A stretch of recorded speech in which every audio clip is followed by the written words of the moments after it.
എന്തുപറ്റി? ദുഃഖിച്ചിരിക്കുകയാണോ? ജീവിതത്തിലെ പ്രശ്നങ്ങളെക്കുറിച്ച് ചിന്തിക്കുകയാണോ നിങ്ങൾ? എന്താ നിങ്ങളേവരും ഇങ്ങനെയാണോ ചിന്തിക്കുന്നത്? പ്രപഞ്ചത്തിലെ എല്ലാ പ്രശ്നങ്ങളും എല്ലാ വിഷമങ്ങളും എന്തുകൊണ്ടാ എനിക്ക് മാത്രം സംഭവിക്കുന്നതെന്ന്? ഏവരും അങ്ങനെയാണ് ചിന്തിക്കുന്നത്. എന്നാൽ വരൂ, ഞാൻ നിങ്ങൾ ഏവരെയും ചിന്തിക്കുന്ന ലോകത്തേക്ക് നയിക്കാം. നിങ്ങൾക്ക് ഈ ചിപ്പിയെക്കുറിച്ച് അറിയാമോ? അതായത് ചിപ്പിയുടെ ഉള്ളിൽ മുത്തു രൂപപ്പെടുമ്പോൾ ഉണ്ടാകുന്ന വേദന അത് ചിപ്പിക്ക് തന്നെ സഹിക്കേണ്ടി വരുന്നതാണ്. പിന്നെ വടവൃക്ഷത്തിന്റെ വിത്ത് അത് ഭൂമിയിൽ വളരെ ആഴത്തിലേക്ക് അന്ധകാരത്തിലാണ് വീണ് കിടക്കാറ്. എന്തുകൊണ്ട്? പ്രപഞ്ചത്തിലെ ഏറ്റവും തീക്ഷ്ണമായ ജ്വാല അത് സൂര്യനെ പോലും ജ്വലിപ്പിക്കുന്നതാണ്.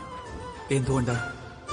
എല്ലാത്തിനും കാരണമുണ്ട്. അതായത് ചിപ്പിക്ക് മുത്തു നൽകാനുള്ള കഴിവുണ്ട്.